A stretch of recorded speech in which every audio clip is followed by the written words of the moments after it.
फांग चीनी ने याद था और एक मजबूत जराइम पेशा गिरोह रखता था। पेरो कभी माया तहजीब का मरकज रहा था। इसके अलावा लाखों साल पहले पेरो के सहरा भी समंदर का हिस्सा होते थे। इसी सबब यहाँ कदीमी नवादरात और सहराओं में लाखों साल पहले के जानवरों के फॉसिल्स बकसरत मिलते थे। फांग जुए और जिस्म फरोशी के अड्डे चलाता था, मगर हकीकत में वो कदीमी नवादरात और फॉसिल्स का एक बड़ा व्यापारी था। इन अशिया की ब्लैक मार्केट में बड़ी मांग थी। पोंग ने हाल ही में सहरा से मिलने वाला एक लाखों साल पहले समंदर पर हुक्मरानी करने वाले शिकारी व्हेल का फॉसिल बेहद महंगे दामों एक अतालवी अरबपति को बेचा था। पोंग ने फॉसिल चंद मुकामी माहिरीन से बराए नाम कीमत पर खरीदा था। वो माहिरीन इस फॉसिल की कदर व अहमियत से आगाह नहीं थे। रेशमी लिबादे में लिपटे भारी भरकम फांग की छोटी छोटी आंखें मजीद सुकड़ गई थी।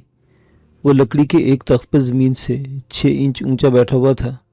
इसके सामने गहरे सुर रंग के कालीन पर जाडी दोजानू होकर मुद्दब अंदाज में सर झुकाए बैठा था। इन दोनों के सिवा फांग के इस खास कमरे में और कोई नहीं था। फांग गहरी सोच में था। वो बड़बड़ाया, इतने खतरनाक लोगों के इज्तिमा का आखिर क्या मकसद हो सकता है? जॉडी ने बेहद आहिस्तगी से जुबान को हरकत दी। कल वाला बंदा भी यकीनन कोई खासी की चीज़ ही था। इसका रद्द में बिल्कुल गैर फितरी था। हमें देखकर ना वो घबराया और ना ही इसने भागने की कोशिश की। वो बिल्कुल पुरस्कून नजर आता रहा आखिरी दम तक। कुछ याद आने पर फांग ने कहा, हाँ, वो जिन 3 अफराद की शनाख्त हुई वो कौन है? जॉडी ने ही जानज़दा अंदाज में कहा, एक रूसी फौज का भगोड़ा है, खुद को मेजर कहता है, मेजर विलेंस्की, पेशावर कातिल है, खून बहाना इसका पसंदीदा मशगला है। दूसरा एक कोरियन है, थाई किक का नेशनल चैंपियन रहा है, मगर रिंग से ज़्यादातर एक गलियों और सड़कों पर अपने हुनर का ज़्यादा मुजाहरा करता है। अपने दुश्मनों को बेदर्दी से हलाक करने के लिए खासा मशहूर है। हर किस्म के हथियार चलाने की खुसूसी महारत रखता है। तीसरी एक अमेरिकन लड़की सिल्विया है। इसके बारे में ज़्यादा मालूमात नहीं मिली। दोहरे कत्ल की मुजरिमा है और जेल से भागी हुई है। फांग ने इस बात में सर हिलाया। यकीनन बाकी 5 अफराद भी इसी कबील के होंगे। बिल्कुल जनाब, यकीनन किसी बड़े खेल का आगाज हुआ चाहता है। फांग ने हंकारा भरते हुए कहा, तुमने अच्छा काम किया है। आंखों और कानों को ऐसे खुला रखो और पता लगाओ कि मालूसर कबीले के सरदार ने इन अफराद को कहाँ पर छुपा रखा है। इन अफराद और माचू वगैरह पर इकट्ठा ही हाथ डालेंगे। जाडी का चेहरा मुसर्रत से चमक उठा। इसी सिलसिले में मालूसर का चक्कर लगा कर आया हूँ। 2 बंदे हायर करके आया हूँ। ज़रूर कोई खबर जल्द ही मिल जाएगी। फांग ने आंखें बंद करके हाथ का मखसूस इशारा किया। जादी उठकर बेआवाज तरीके से कमरा छोड़ दिया। इसके जाते ही फांग ने अपने नायब मारियो को तलब कर लिया था। जेरी ने रात मट्टी के एक झोंपड़े में गुजारी थी। सुबह सवेरे शहद, दूध और ब्रेड के साथ इसे नाश्ता दिया गया था। इसके बाद मालूसर कबीले के 2 अफराद की रहनुमाई में इसके सफ़र का दूसरा मरहला शुरू हुआ। मालूसर कबीला मुतमद्दन दुनिया से बखूबी आगाह था। इस कबीले के लोग डीमिया और पीरो के दीगर शहरों में आते जाते रहते थे, मगर हुकूमत ने इस कबीले की सकाफत और तमद्दुन को कौमी विरसे के तौर पर महफूज कर दिया था, जिसके इस कबीले के लोगों को भी बेहद मुआशी फ़ायदा हुआ था। इसी सकाफत को उजागर रखने की खातिर ये लोग अपने मखसूस लिबास में रहते थे। मुख्तलिफ रंगों के धागों और कपड़ों से बना ये चूगा सा था जो कंधों से लेकर घुटनों तक इनके जिस्म को ढांपे रखता था। ख़वातीन के चूगा कंधों से खासा नीचे से शुरू होता था और कंधों पर से डोरियां इसे सहारा देती थी। ख़वातीन नरम टहनियों से बनी बास्केट कमर के पीछे लटकाई रहती थी और मर्द इन्हीं मखसूस टहनियों से बने हेड सर पर रखते थे। मर्द नुमाइशी तीर कमान भी कंधे से लटकाए रहते थे। पहले चप्पू से चलने वाली छोटी कश्ती, फिर घुटनों से सीने तक आ जाने वाले गदले पानी की एक झील, जिससे निकलने पर जैरी का जिस्म स्याह जोंकों से भर गया था। 2 मकामी अफराद ने मिलकर जैरी को इन जोंकों से निजात दिलाई थी। इसके बाद एक स्याह छोटी सी पहाड़ी पर चढ़ाई शुरू हुई। पहाड़ी की दूसरी तरफ एक वसी मैदान था जो तेजधार पत्तियों वाले कद आदम झाड़ियों से अटा हुआ था। इन झाड़ियों से गुजरना एक इम्तिहान साबित हुआ था। जैरी के जिस्म पर इन पत्तियों ने मुतअद्दिद जख्म लगा दिए थे। चंद खराशें चेहरे पर भी आई थी। जैरी ने सारी मुश्किलात का डटकर मुकाबला किया था। मकामियों से इसने सिर्फ पानी मांगने के अलावा और कोई गुफ्तगू नहीं की थी। सफ़र के इस मरहले का इख्तिताम अमेज़न के चौड़े पहाड़ पर हुआ था। दरिया के बीचा बीच एक जदीद किस्म की काफ़ी बड़ी बोट हचकोले खा रही थी। इसे छोटा मोटा बहरी जहाज़ भी कहा जा सकता था। जेरी को जहाज़ की साख देखते अंदाज़ा हो गया था कि ज़रूरत के तहत इसके इंजन के प्रोपेलर्स की गहराई में रद्दोबदल की जा सकती थी, जिसके सबब ये जहाज़ गम गहरे पानी में भी कारामद होता। लंगर अंदाज जहाज़ से एक बोट जेरी को लेने के लिए किनारे से आ लगी। मकामी अफराद ने फ़ौरन ही वापसी की राह ली थी। मोटर बोट पर नाखुदा के साथ सफ़ेद बेदाग नीकर और शर्ट में मलबूस मार्टन का नायब पाउल भी था। इसने जैरी को खुशामदीद कहा। पाउल से जैरी के अमेरिका में भी एक मुलाकात हो चुकी थी। फ़र्क यह था कि पाउल इस वक्त सूट में मलबूस था। मोटर बोट जहाज़ के पहलू से जा लगी। रस्सी की एक सीढ़ी की मदद से पाउल और जैरी जहाज़ के ज़ेरी डेक तक पहुँच गए। सामने ही एक दराज कामत मर्द और सुनहरे बालों वाली एक हसीना मछली पकड़ने की डोरियां पानी में डाले बैठे थे। आराम चेयर पर एक और स्याफाम लड़की मुख्तसर तरीन लिबास में औंधी लेटी थी। इसका आबनूसी जिस्म किसी लोशन के सबब रोशनी में चमक रहा था। किसी की आहट पाकर मर्द ने सर घुमाया। वो एक खूबरू चौड़े कंधों वाला नौजवान था। नकूब से जैरी ने अंदाज़ा लगाया कि वो रूसी था। इसकी साथी लड़की भी दिलचस्पी से जैरी को देखने लगी। मर्द पाउल से मुखातिब हुआ, लगता है आ गया है तुम्हारा आखिरी मेहमान। इसकी नज़रें जैरी पर थी और अंदाज इस्तेहज़ाइया था। इस अंदाज को महसूस करके जैरी की कनपटियाँ सुलगने लगी थी। पाउल ने मुस्कुराते हुए कहा, तुम्हारा अंदाज़ा दुरुस्त है मेजर। इसी दौरान स्याफाम लड़की भी सीधी हो बैठी। इसे अपने बाल सीधे करवा रखे थे और चेहरे के नकूश भी मुतनासिब थे। गालिबन वो मखलूतुन नस्ल से थी। इसकी तरफ देखते हुए जैरी को एतराफ़ करना पड़ा कि वो बेहद पुरकशिश थी। स्याफाम लड़की ने जैरी के तासुरात से अपनी ब्लैक ब्यूटी की क़ुव्वत तस्खीर का अंदाज़ा लगा लिया था। इसके होंठों पर बेनाम सी मुस्कुराहट दौड़ गई थी। पाउल ने इधर उधर देखा और फिर स्याफाम लड़की से मुखातिब हुआ, बरोंदा नज़र नहीं आ रहा, तुमने देखा उसे? स्याफाम लड़की ने इधर उधर देखा। थोड़ी देर पहले तो यही था। उसकी आवाज़ भी खासी मुतरन्नम थी। इसी वक्त नीचे के स्टोर वाली सीढ़ियों पर एक स्याह बालों वाला सर नजर आया जो ऊपर आ रहा था। पाउल ने आवाज़ दी, बारोंदा इधर आओ। 35-36 साल का वो घुटे हुए स्याह जिस्म और स्याह बालों वाला मकामी तेज़ी से इस तरफ आया। जी पाउल साहिब, क्या हुक्म है? बारोंदा ने मुद्दिबाना अंदाज में कहा। पाउल ने जैरी की तरफ इशारा किया, साहिब को उनका कैबिन दिखाओ और जब ये फ्रेश हो जाएं तो इन्हें ऊपर ले आना। मार्टिन साहिब इनसे फ़ौरन मिलना चाहते थे। बारोंदा सीने पर हाथ रखकर झुक गया और जैरी से मुद्दिबाना अंदाज में कहा, आए जनाब। साथ ही इसने झुककर जैरी का बैग उठा लिया। छोटे से इस जहाज़ के 3 डेक थे।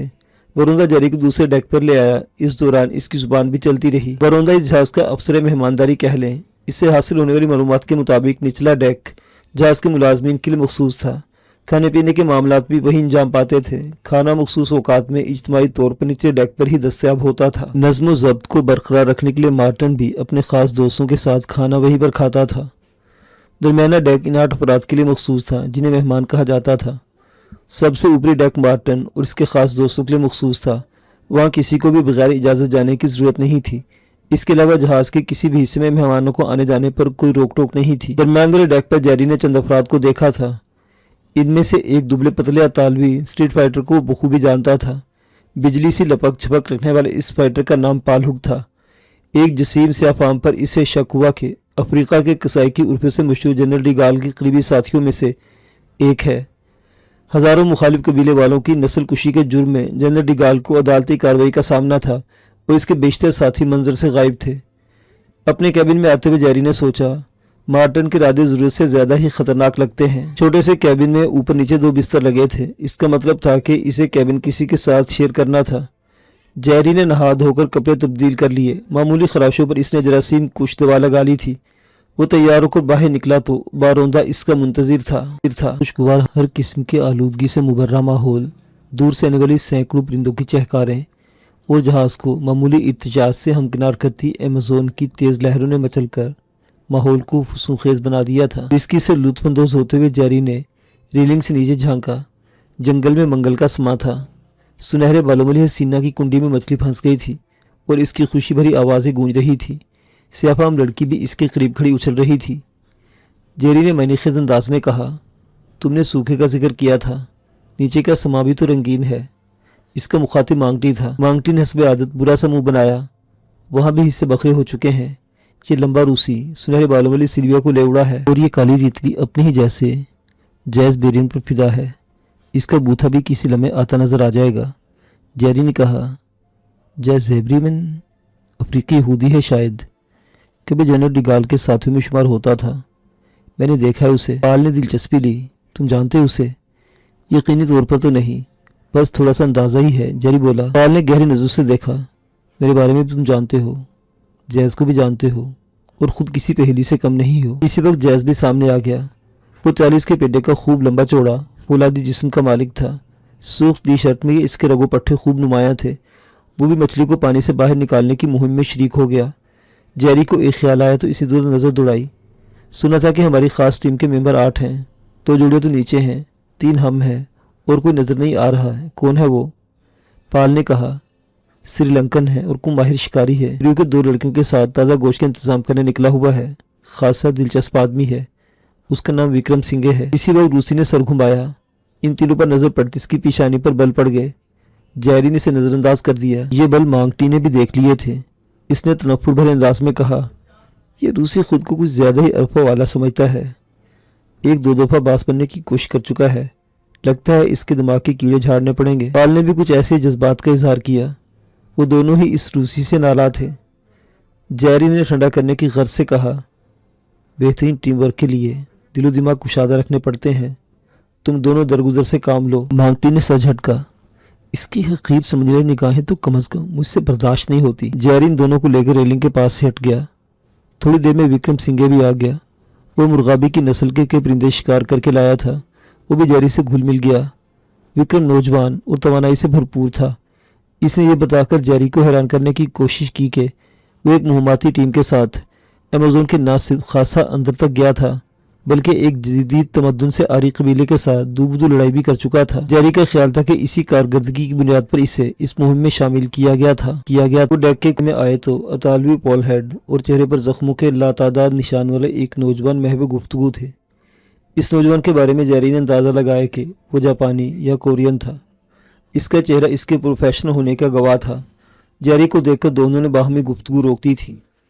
ان کے قریب سے گزرنے لگے تو اطالوی پالہوڈ نے کہا، اپنی ٹیم کے آخری ممبر کو خوش آمدید۔ جیری نے رک کر ان دونوں سے ہاتھ ملایا۔ ان دونوں نے بھرپور جوابی گرمجوشی دکھائی۔ پالہوڈ جیری کے چہرے کی طرف انگلی اٹھاتے ہوئے بولا، تم دیکھے دیکھے سے لگتے ہو، یاد نہیں آ رہا تمہیں کہاں دیکھا ہے، کیا ہماری ملاقات ہو چکی ہے؟ جیری نے مسکراتے ہوئے کہا، اٹلی میں کئی دفعہ تمہیں لڑتے دیکھا ہے، میں مداح ہوں تمہارا۔ ممکن ہے کسی لمحے تم نے مجھے دیکھا ہو اور میرا عکس تمہارے ذہن میں رہ گیا ہو۔ پالہوڈ کو جان کر خوشگوار حیرت ہوئی تھی۔ اس نے دوبارہ جیری سے ہاتھ ملایا۔ تمہارے ساتھ مل کر کام کرتے ہوئے یقیناً مزہ آئے گا۔ ساتھ ہی اس کی نگاہیں جیری کو ٹول رہی تھی۔ اس کی یہاں موجودگی سے صاف ظاہر تھا کہ وہ بھی کوئی عام شخص نہیں تھا۔ جیری باروندہ کی رہنمائی میں اسٹیل کی سیڑھیاں چڑھ کر سب سے اوپری ڈیک پر پہنچ گیا۔ وہاں مضبوط جسم اور فوجی ٹائپ کی وردی میں ملبوس ارب پتی مارٹن کا خاص محافظ موجود تھا۔ وہ سیاہ فام تھا اور اس کی آنکھوں کے ڈیلے بے حد سفید تھے۔ اس کے کندھے سے M16 کمانڈو ویژن لٹک رہا تھا۔ جیری اس سے پہلے بھی دیکھ چکا تھا۔ اسے مارٹن کا سایہ کہا جاتا تھا۔ یہ جہاز کا سب سے پرتعیش حصہ تھا۔ وسیع کیبن، کھلے حصے میں لگی آرام دہ چیئرز، مزید بلندی پر شیشے کا مخصوص کیبن بھی نظر آ رہا تھا جو جہاز کے کپتان کے لیے تھا۔ فی الوقت کیبن خالی نظر آ رہا تھا۔ لمبے قد اور ڈھلکے ہوئے جسم کا مارٹن، جس کی عمر 50 سے زیادہ تھی، ایک آرام چیئر پر نیم دراز تھا۔ وہ نیکر میں ملبوس تھا، اوپری جسم اوریا تھا اور اس کی مشہور زمانہ داشتہ نیفری کسی آئل سے اس کے کندھوں کا مساج کر رہی تھی۔ نیفری کا تعلق مصر سے تھا۔ 2 سال پہلے تک وہ اپنے ملک کی ٹاپ ماڈل تھی۔ مارٹن کی نظروں میں آنے سے بعد وہ مسلسل مارٹن کے ساتھ تھی۔ نیفری مصری حسن کا بے مثال شہکار تھی۔ شہد جیسے رنگت، بے حد سیاہ چمکدار بال، بڑی بڑی آنکھیں اور سانچے میں ڈھلا ہوا جسم۔ نیفری کے ہاتھ مارٹن کے کندھوں پر رواں تھے اور قاتل آنکھیں جیری پر جمی ہوئی تھی۔ جیری نے سوچا، ایک کٹھن مہم پر نکلتے ہوئے مارٹن نے عیاشی کے سارے لوازمات اکٹھے کر لیے تھے۔ خواتین کی موجودگی اس مہم کو اور مشکل بنا سکتی تھی۔ یہ تیسری لڑکی تھی جو اس نے دیکھی تھی۔ جیری بھی یہ سوچ رہا تھا کہ کیبن کا دروازہ دھڑ سے کھلا اور ناکافی لباس میں ایک لمبے سنہرے بالوں والی لڑکی کھلکھلاتی باہر بھاگی۔ اس لڑکی کی شکل ایک ہسپانوی سپر ماڈل سے بے حد ملتی جلتی تھی۔ لڑکی کے پیچھے پیچھے ایک گنجا مرد بھی کیبن سے نکلا تھا۔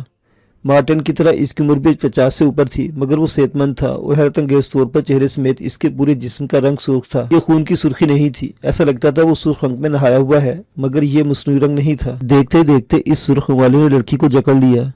یہ بڑی رومانوی اور محبت بڑی کشمکش تھی۔ لڑکی مصنوعی خوف سے چلائی، کوئی اس خبیث سے مجھے بچائے گا؟ نیفری نے ہانک لگائی، اس سے تو خدا ہی تمہیں بچا سکتا ہے۔ نیفری اور مارٹن ہنسنے لگے۔ سرخ رنگ والے نے مچلتی ہوئی لڑکی کو کندھے پر ڈالا اور کیبن میں لے گیا۔ کیبن کا دروازہ دھڑ سے بند ہو گیا تھا۔ ایک اور لڑکی، جیری نے گہری سانس لیتے ہوئے سوچا۔ ساتھ ہی اس نے محسوس کیا تھا کہ رومانوی ڈرامہ دیکھتے ہوئے مارٹن کی آنکھوں میں حسرت آمیز رشک اود کر آیا تھا۔ جیری کو دیکھ کر مارٹن نے آہستہ سے نیفری سے کچھ کہا۔ نیفری نے پیچھے ہٹ کر ایک تولیہ مارٹن کے کندھوں پر ڈال دیا اور پھر قیامت کی چال چلتی ہوئے کیبن میں چلی گئی۔ مارٹن نے کھڑے ہو کر جیری سے ہاتھ ملایا۔ جیری نے محسوس کیا کہ اس کے ہاتھ میں کپکپاہٹ تھی، چہرے پر نقاہت اور آنکھوں میں زردی۔ وہ بیمار محسوس ہوتا تھا۔ جیری مارٹن کے سامنے بیٹھ گیا۔ مارٹن نے گفتگو کا سلسلہ شروع کیا۔ تمہاری شمولیت سے میری ٹیم بے حد مضبوط ہو گئی ہے۔ آج رات کے کھانے کے بعد فیصلہ کریں گے کہ ٹیم کو لیڈ کون کرے گا मुझे तो तुम खासे मजबूत उम्मीदवार नजर आते हो। मुझे लीडरशिप से कोई दिलचस्पी नहीं है, मैं सिर्फ काम पर तवज्जो देता हूँ। जेरी ने पहलू बदलते हुए मजीद कहा, माफ़ करना, ख़वातीन की इतनी ज़्यादा तादाद के साथ निकलना कुछ मुनासिब नहीं है। इजाफी जिम्मेदारी का बोझ उठाना पड़ेगा जो हमारे लिए बड़ी रुकावट भी साबित हो सकता है। मार्टिन धीरे से मुस्कुराया। इस शानदार मौसम में कुछ पीना पसंद करोगे? जेरी को उम्मीद नहीं थी कि इसके मजबूत खदशे को हल्का लिया जाएगा। इसने होंठ भींच लिए। मार्टिन ने इशारा किया तो फौरन ही एक सफेदफा मुलाजिम हाजिर हो गया। क्या लोगे? जेरी अपनी कैफियत पर काबू रखते हुए कहा, अल्कोहल के अलावा और कुछ भी पी लूँगा। थोड़ी देर बाद वो ताज़ा मिक्स फलों का जूस जेरी के सामने था। जेरी ने घूंट लिया तो इससे फरहत का एहसास हुआ। मार्टिन बोला, नीचे तुमने जो 2 लड़कियां देखी हैं वो अपनी ज़ात में लासानी है। ज़रूरत पड़ने पर देखोगे कि उन्होंने बोझ बनने के बजाय जिम्मेदारियां बांट ली हैं। इसी तरह नेफरी भी एक दिलेर और वफादार साथी है। रह गई ये मॉडल जो तुमने भी देखी है, तो ये मजबूरी है, इससे समझौता करना ही पड़ेगा। मैं मोतरिज नहीं हूँ, तुम बेहतर समझते हो। जेरी ने गिलास खाली किया तो मार्टिन बोला, रात के खाने पर मुलाकात होगी। ये जाने का इशारा था। जेरी उठने लगा तो मार्टिन ने कहा, मैंने आज अरसे बाद अपने किसी फेल की वजाहत दी है और ये मुझे खासा बुरा लगा है। होंठों पर मुस्कुराहट के साथ जेरी ने अपनी नशिस्त छोड़ दी। वो जानता था कि मार्टिन एक खुदपसंद शख्स है। नीचे पालहुड और इसका साथी जेरी के इंतजार में थे। पालहुड बोला, आओ दोस्त तारुफ हो जाए। तुम्हारे बकौल तुम मेरे मद्दाह हो, और फिर भी कह देता हूँ कि मेरा नाम पालहुड है। तुम सिर्फ पाल कह सकते हो, मेरे काम से तुम वाकिफ हो। इसने साथी की तरफ इशारा किया। ये मांगटी है, हाथ पांव चलाने में माहिर है। वाहिद बंदा है जिसे जनूबी कोरिया के साथ शुमाली कोरिया की पुलिस भी तलाश कर रही है। इस तारुफ पर मांगटी धीरे से मुस्कुरा दिया। अब तुम्हारी बारी है। ये कहकर दोनों सवालिया नजरों से जेरी को देखने लगे। मेरा नाम जेरी है और काम से तुम लोग जल्द ही वाकिफ हो जाओगे। मांगटी ने बुरा सा मुंह बनाया। खुद को छुपा रहे हो, बड़ी चीज साबित करना चाहते हो। छुपाना कह सकते हो, मुझे जानने वाले अक्सर मुसीबत में फंस जाते हैं। मांगटी के तासुरात तब्दील नहीं हुए। माहौल की तलखी को महसूस करते पाल ने मांगटी के कंधे पर हाथ रखा। दुरुस्त कहता है, एक दूसरे के बारे में कम जानना ही सबके लिए बेहतर है। आओ इस खुशगवार मौसम में जेरी के नाम का एक जाम हो जाए। न चाहते हुए भी जेरी को इनका साथ देना पड़ा। महंगी विस्की के घूंट लेते हुए पाल ने आंख दबाकर कहा, ऊपर की रंगीनियां देखा हो? जेरी ने दांत निकालते उस बात में सर हिला दिया। विस्की ने मांगटी का मूड भी बेहतर कर दिया। ठंडी आह के साथ बोला, लाल बंदर सुपर मॉडल के साथ मजे कर रहा है। मार्टिन साहब ने अपना भी बखूबी इंतजाम कर रखा है। हमारे लिए सूखा चल रहा है। जेरी को झटका सा लगा। ऊपर लड़की का जिक्र कर रहे हो ना? नहीं तो और किसका? मांगटी ने बुरा सा मुंह बनाया। वो लड़की हिस्पानी सुपर मॉडल से खासी मुशाबा है। पाल ने सीना मसलते हुए हसरत अमेज हैरत से कहा, समझ नहीं आती चेल्सी, इस बूढ़े के साथ वक्त क्यों बर्बाद कर रही है? डॉलर्स का खेल है प्यारे। मांगटी से पिचकारा। वो मार्टिन साहब की कठपुतली है, जहाँ नचाएगा वही नाचेगी। और जिसे तुम बूढ़ा कह रहे हो, इसने मगरमच्छों से भरे इस दरिया को आज सवेरे तैर कर अबूर किया है, और ये मदाम चेल्सी के साथ एक शर्त के नतीजे में हुआ है। मांगटी ने मैनिखेज अंदाज में कहा। जेरी ने लहजा भर के दरिया के चौड़े पाट पर नजर डाली। कानों से जो सुना था वो वाकई हैरत अंगेज था। पाल ने जले भुने अंदाज में कहा, इसे किसी मगरमच्छ से नहीं दबोचा? इसके अंदाज पर मांगटी और जेरी दोनों हंस पड़े थे। मांगटी नफी में सर हिलाते हुए कहा, तुम सो रहे थे, नहीं तो देखते मार्टिन साहब का बस नहीं चल रहा था कि चेल्सी को भूखे मगरमच्छों के आगे डाल देता। वो बुरी तरह से चेल्सी पर चिल्ला रहा था। मुझसे इसकी हसीन आंखों में आंसू नहीं देखे गए तो कैबिन में वापस चला गया था। पाल लम्हे भर के लिए किसी गहरी सोच में डूब गया था। फिर पुरख्याल अंदाज में बोला, इस लाल बंदर की मार्टिन साहब के नज़दीक अहमियत बहुत ज़्यादा है। एक दो दफ़ा मुझे महसूस हुआ कि खुद से ज़्यादा फिक्र है इसे, इस बंदर की। जेरी की दिलचस्पी का मौजूद छिड़ गया था। वो बोला, वो है कौन और इसका गैर फितरी सा रंग क्यों है? पाल ने कंधे झुकाए। कुछ पता नहीं। जेल से मार्टिन साहब इसे प्रोफेसर कहकर बुलाते हैं। इसका रंग और नौजवानों जैसे मुशागिल सबके लिए पहेली है।